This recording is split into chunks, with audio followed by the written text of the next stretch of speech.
10% 내외만 간식으로 주세요. 그래야 간식이지. 이거보다 더 먹으면 간식이 아니라고 생각해. 정말 많아도 15%.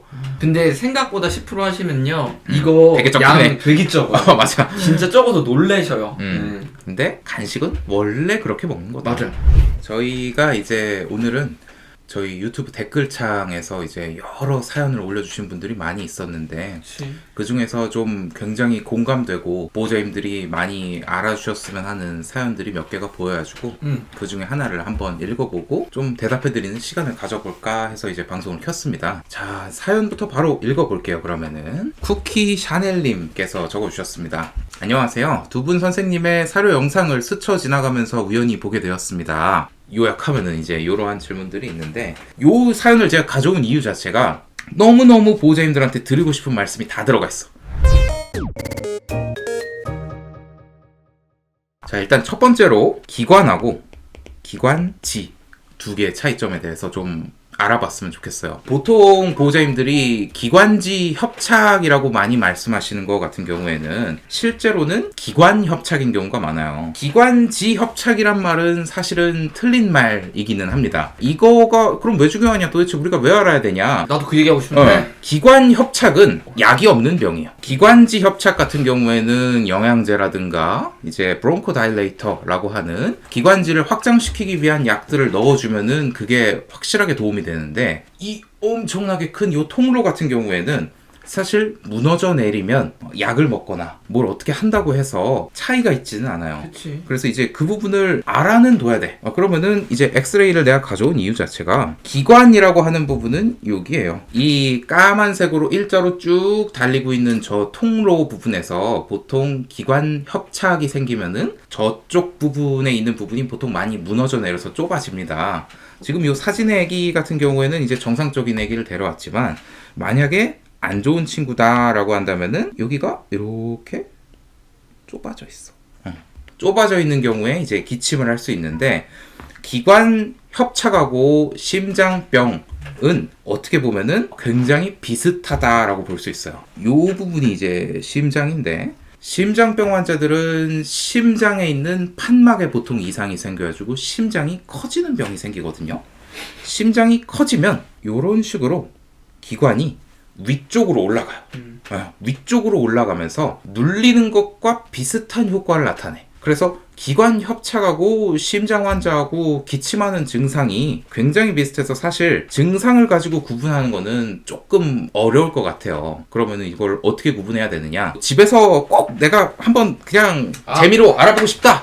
무슨 얘기 하려는지 알겠다. 라고 하시면은 일단 기침이 나타나는 시기가 좀 달라요. 기관 협착 같은 경우에는 흥분했을 때나 물 마시거나 밥 먹거나 목을 누르거나 이런 경우에 기침이 나타나는 경우가 되게 많은데 심장 환자 같은 경우에는 안정돼 있는 상황에서도 기침이 나타납니다. 밤, 새벽 같은 상황에서 이제 기침이 많이 나타나는 게 이제 심장 환자의 특징이기는 해요. 기침 증상 하는 것만 가지고서는 이제 구스 헝킹이라 그래가지고 거위 소리를 내는 듯한 기침이 나타나서 뭔가 비슷하게 보이지만 시기가 좀 다르기는 하다. 근데 이제 보실 때 사실 이렇게 어렵게 보려고 하지 마시고 병원에 가서 청진 한 번만 해봐도 굉장히 간단하게 알 수 있거든요. 청진을 해보면은 심장 환자는 심잡음이라고 하는 게 들려요. 심잡음이 왜 들리냐면 나는 항상 이제 보호자님들한테 상담할 때 그림을 그리면서 설명을 하는데 방송으로는 그림을 못 그리니까 좀 답답했던 게 있어. 그래서 한번 그리면은 좀 이해력이 높아지지 않을까 해가지고 그려봤는데 심장은 이렇게 동그랗게 생겼고 4개의 방으로 이루어져 있어요. 좌심실, 좌심방, 우심실, 우심방의 4개의 방이 있고 방과 실 사이에는 문이 있습니다. 요 문을 판막이라고 그래요. 심장에서 혈액의 흐름은 항상 심방에서 심실 방향으로만 흘러야 정상이에요. 좌심실에서 나간 혈액은 대동맥을 통해서 전신을 한 바퀴 순환하고요. 순환한 혈액이 오른쪽 심방으로 들어와요. 요게 오른쪽 심실로 나가고 그게 다시 폐동맥을 통해서 폐로 나간 다음에 요 혈액이 좌심방으로 들어옵니다. 이렇게 무한히 반복하는 게 심장의 굉장히 이제 기본적인 구조예요. 이때 이제 보통 소형견종 같은 경우에는 이천판이라고 하는 요 부분에 이제 이상이 많이 생겨요. 나이가 들면서 아니면 품종 때문에 이제 이상이 많이 생기는데 여기서 이상이 생기면은 이제 문제가 생깁니다. 이상이 생긴다라고 하는 건 문에 이상이 생기는 건 문이 잘 안 닫힌다라는 소리거든요. 혈액이 뒤로 새요.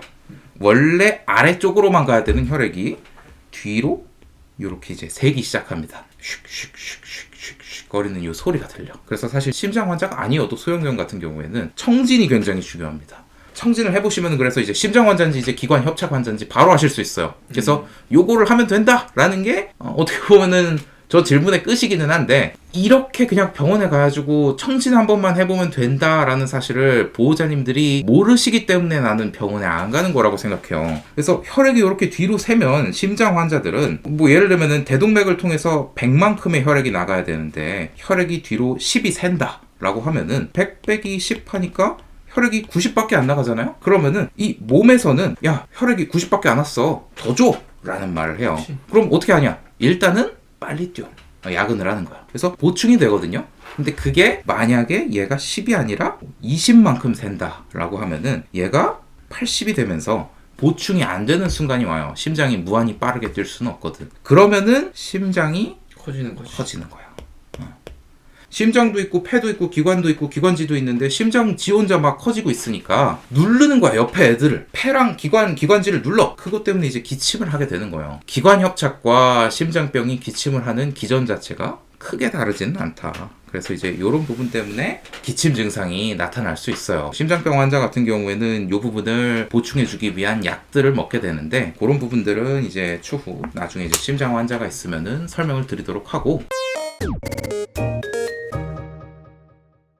두 번째 질문을 그러면은 보면 기관 협착과 심장병을 예방할 수 있는 방법이 있을까요?에 대해서 말씀을 해주셨어요. 기관 협착과 이제 심장병이라고 하는 병에 대해서 알게 되면 예방할 수 있는 방법이 없구나라는 게 어떻게 보면 자연스럽게 납득이 돼.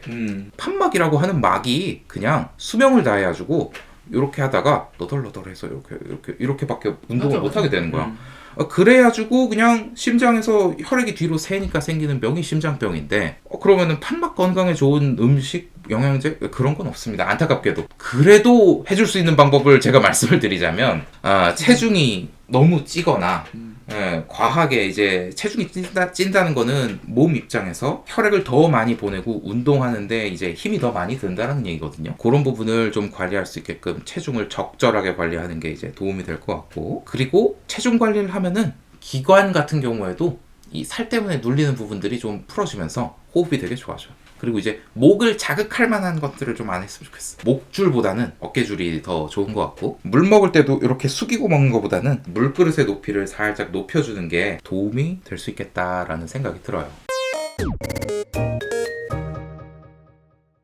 자, 세 번째 질문. 쓸개골 탈구 환자는 계단이나 달리기 운동을 피해야 하나요?에 대해서 질문 주셨습니다. 쓸개골이라고 하는 거는 지금 요거예요. 골 같은 게 이렇게 파여 있어. 골 같은 게 파여 있는 곳에 땡그란 뼈가 위에 올라가가지고 무릎을 굽혔다 폈다 할 때 그 사이에서만 왔다 갔다 하면서 이제 허벅지 뼈와 정강이 뼈가 원만하게 이제 구부러질 수 있도록 이제 보조해주는 역할을 하는 게 이 쓸개골인데, 얘가 지금 옆으로 이렇게 빠진 게 쓸개골 탈구예요. 얘는 왜 생기냐? 뭐 여러 가지 원인이 있겠지만 보통의 경우에는 이 부분이 너무 얕아서 이게 안에만 들어있지 못하고 쏙 빠지는 경우가 하나가 우리 있고, 잘못이 아니라는 거지. 그냥 맞아요. 태어난 거부터 그냥 저렴경 그냥. 보호자님 잘못이 아니에요. 애기 잘못도 아니고, 아니면은 얘가 옆에 붙어 있는 거야.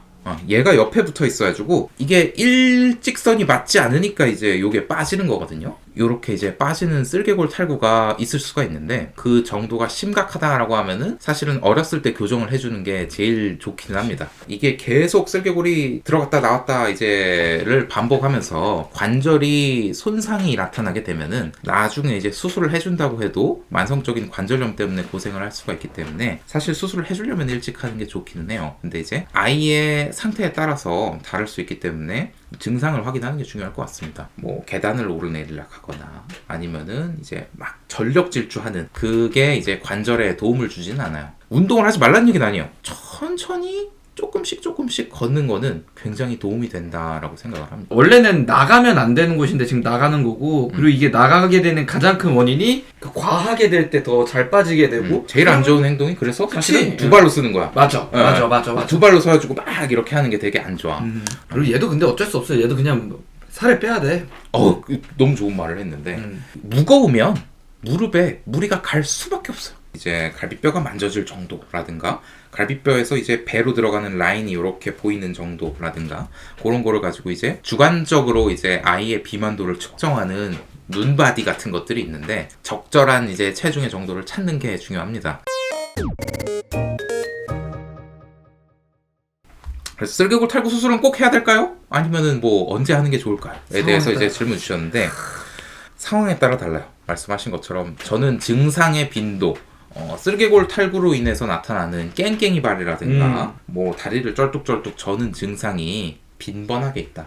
산책 한 번 나갈 때마다 한 10대 번은 그런다 라고 하면은 수술을 하시는 게 맞아요. 근데 그게 아니라 한 일주일에 한 번, 뭐 아니면은 뭐 2주에 한 번, 그 정도씩 다리 아파하는 게 보이거나 거의 다리 안 아파하는 것 같은데 뭐 애 잘 걸어요. 탈구가 있다고는 하는데 잘 걸어요 하면은 굳이 수술을 권장드리진 않을 것 같아요. 왜냐면 이게 수술 방법이라고 하는 게 여기 이 골을 파거나 얘를 잘라서 돌리는 거야 이쪽으로. 그치. 그러면은 얘가 이렇게 딸려갈 거 아니에요 가운데로. 그래서 뼈를 자르는 수술이에요. 뼈를 자르거나 이제 갈아주고 이제 붙이거나 하는 수술이기 때문에 더 문제가 관절을 열어야 되잖아. 관절을 연다는 거 그 자체가 그 영구적인 손상이 생겨요. 연골에 그걸로 인해서 촉발되는 관절염 질환들도 있기 때문에 그거는 증상에 따라서 판단을 해야 될 것 같습니다. 스케일링은 언제 해줘야 될까요? 우리 병원에서 얼마 전에 스케일링한 환자예요. 저는 개인적으로 요 정도 이빨만 돼도 스케일링 조금 이따 합시다 라고 말씀드리는 편이긴 해. 근데 이제 중요한 건 얘는 왜 했느냐? 얘는 같이 해야 될 이유가 있었어. 사실은 얘는 여기 부러졌어. 아이고. 얘는 이제 앞니가 부러졌기 때문에 뽑는 김에 스케일링을 같이 하기는 했거든요. 그래야 되겠다. 그래서 스케일링을 할지 말지를 결정하는 거는 되게 주관적인 부분이긴 합니다. 치석으로 인해서 나타나고 있는 염증이 현재 있는가를 봐야 돼요. 치석이 있는 건 있어. 근데 잇몸 봤더니 하나도 염증이 없고 입냄새도 안 나고 너무 깨끗한데요? 그러면은 그냥 양치질만 잘하면서 유지하다가 나중에 하셔도 돼요. 왜냐하면 스케일링 맞춰야 되잖아. 맞아. 마취 많이 하면 뭐가 좋아. 마취 많이 해서 그렇게 좋을 게 하나도 없거든요. 스케일링 같은 경우에는 그런 부분을 종합적으로 고려를 해야 된다. 그래서 스케일링 같은 경우에는 뭐 치아 자체 그냥 치석 자체를 보는 것도 중요하지만 염증의 정도 그리고 해야 되는 다른 게 있나? 그런 게 있었으면은 하는 김에 해주시면은 좋을 것 같다. 그 정도만 알아두시면 될 것 같습니다. 마지막으로 이제 제일 중요한 간식은 어느 정도 줘야 되는가? 제가 뭐 애들마다 어떻게 해야 돼요? 그냥 다 달라요 라고 애매하게 말씀드렸더니 전문가가 아닌 다른 사람들한테 이상한 말을 듣고 이상하게 먹는 경우가 많은 것 같아서 그냥 제가 딱 정해드릴게요. MER이라고 하는 게 뭐냐면 Maintenance Energy Requirement. 발음 좋죠? 이제 일상생활을 하고 뭐 산책하고 뭐 돌아다니고 막 주인한테 애교 부리고 이제 하는 거 다 할 때 하루에 필요한 칼로리의 양 요것만큼만 먹으면은 체중이 그대로 딱 유지된다 라고 하는 그 칼로리의 양이 있거든요. 그거를 이제 MER이라 그래. 요 MER을 계산하는 방법이 있고 뭐 식이 있고 다 있어. 근데 필요 없고 요즘 그냥 챗GPT 이거 무료 버전이거든요. 우리 강아지 5kg인데 뭐 활동량이 어느 정도인데 그런 거 안 물어봐도 밑에다가 지가 활동 개수 해가지고 몇 곱하면은 몇이다 이거 다 정해서 만들어줘요. 이게 수의사한테 물어볼 필요도 없어. 수의사가 챗GPT보다 계산이 빠르겠어? 맞아. 이거는 분배해야죠. 챗GPT한테 물어봅시다 그냥. 그래서 우리 아이 MER은 어느 정도인가를 대략적으로 알 수 있어. 정확하게는 알 수가 없어요. 애가 생각보다 뻘뻘뻘뻘 많이 돌아다녀가지고 이 활동 개수가 높아져야 되는 친구가 있고 생각보다 누워만 있어가지고 이 활동 개수가 낮아져야 되는 친구도 있어요. 아무튼 요거를 대충 계산한 다음에 요거에 10%만 간식으로 먹이세요. 만약에 안 적혀 있다면 우리가 이제 계산기를 하나 만들고 있는데 조지방 뭐 이런 게 적혀 있으면 이거를 가지고 칼로리를 추산할 수 있는 계산기를 한번 만들어 보고 있기는 해요. 뭐 칼로리를 계산한 다음에 그 칼로리를 계산했었을 때 MER이라고 하는 우리 아이가 하루에 총 먹어야 되는 칼로리 양의 10% 내외만 간식으로 주세요. 그래야 간식이지. 이거보다 더 먹으면 간식이 아니라고 생각해. 정말 많아도 15%. 근데 생각보다 10% 하시면요 이거 되게 적네. 양 되게 적어. 맞아. 진짜 적어서 놀래셔요. 근데 간식은 원래 그렇게 먹는 거다. 맞아. 정말 이론적으로 맞는데 우리가 해보다 보면은 MER 요 계산된 것만 믿고 들어가면 안 되고 최 대표님이 굉장히 좋은 말씀을 했는데 절대 맹신하지 말고 이거는 마치 하루에 4시간 자고 공부하면은 서울대 무조건 간다. 그치. 랑 똑같아. 맞아. 사람마다 잔인하겠지만 8시간 자도 서울대 가는 사람이 있고 4시간 자도 못 가는 사람이 있는 거예요. 맞아. 강아지도 그래. 강아지도 요만큼 먹어도 살찌는 애가 있고 맞아. 이만큼 먹어도 살 안 찌는 애가 있어. 심지어 우리는 품종으로도 그런 거 느끼잖아. 몇몇 애들은 조금만 먹어도 살이 막 팍팍팍 불어나고. 당연하지. 이제 포메 같은 애들은 살 굉장히 많이 찐단 그러니까. 말이야. 이게 근본적인 차이가 있기 때문에 절대 이 수치를 과신하지 말고 이 수치대로 먹였더니 살이 찌더라. 아 그러면은 이게 틀린 거예요. 무조건 체중을 보면서 아 우리 아이가 살이 찌네? 그럼 줄여. 그대로 찌네? 더 줄여. 이렇게 식으로 이제 MER 값을 찾아야지 절대로 이거를 맹신하지 마세요. 기준치를 처음에 이제 계산하기 위해서 요걸 한번 활용해 보셔라. 활용해서 이제 MER 값을 구한 다음에 그거대로 먹여보고 간식은 그거의 10%로 먹여보고 체중이 유지가 되면은 그거대로 계속 하시면 됩니다. 그리고 그래서 이제 이런 사연을 가지고 얘기를 해봤는데 이런 사연들이 사실 저는 좀 많이 왔으면 좋겠어요. 제가 이런 얘기하는 거를 좋아하기도 하고 저는 어떻게 보면 건강관리는 이런 게 더 중요하다고 생각하긴 하거든요. 사료를 좋은 거 먹이면은 건강하겠지. 그것도 맞아. 당연히 맞지. 사료를 좋은 거 먹으면 당연히 건강하겠지. 근데 사료를 좋은 거를 얼마나 먹고 어떻게 먹고 간식은 어떤 비율로 먹고 우리 아이가 몇 살이면은 뭐를 조심해야 되고 뭐 그리고 내가 체중이 어떤 정도면은 관절 뭐 다른 질환 어떤 걸 조심해야 되고 요거를 알고 있으면은 훨씬 더 좋을 것 같다라는 생각이 들어서 이거 역시도 사실 사료를 고르는 기준 중에 하나라고 생각하긴 하거든요. 개별적으로 맞춤형으로 제가 다 하나하나 말씀드릴 수 있으면 너무 좋겠지만 못하다 보니까 사연을 보내주시면 그런 사연을 보고 아 이런 경우에는 이렇게 하는 게 좋겠습니다 라는 말씀을 제가 한 분 한 분 드리면서 아 나는 요거랑 가까운 것 같은데 하면은 이제 요분 거 따라하고 나는 요거랑 가까운 것 같은데 하면은 이제 요분 거 따라하고 요런 식으로 좀 해봤으면 좋겠습니다. 사연 같은 경우에는 유튜브 댓글도 좋고 이메일도 좋고 뭐 DM도 좋고 어디로든지 보내주시면은 저희가 와 이거는 소개할 만한 사연이다 라고 하는 부분은 이런 식으로 영상으로 만들어서 유튜브에 올릴 수 있도록 할 테니 언제든지 사연 보내주시고 궁금하신 거 있으면 댓글로 많이 적어주세요. 감사합니다. 감사합니다.